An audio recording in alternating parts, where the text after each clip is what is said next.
So the third area to think about when we're understanding irritability is the impact of other symptoms on an individual's ability to manage their irritability.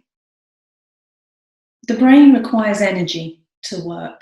Every single one of those systems that we saw in that video clip, all those pathways take energy.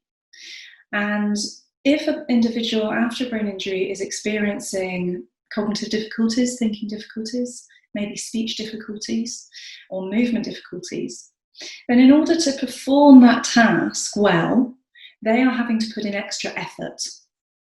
There is a constant drain on the energy in the system to produce a task or an output, a speech or a conversation or a decision to some level nearing what it was before.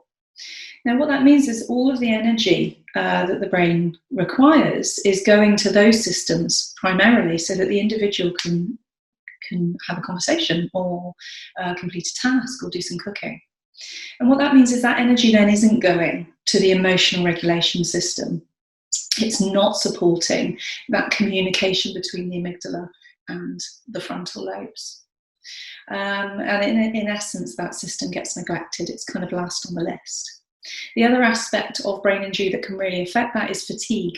And we've all had that experience where we are just a little bit more on edge after a bad night's sleep, or if we've been working hard, we just don't quite have enough reserve left.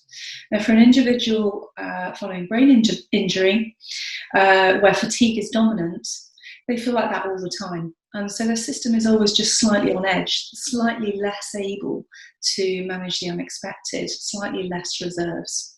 And so that means that irritability can show up much more quickly and much more suddenly because there's just no energy reserves left to deal with it.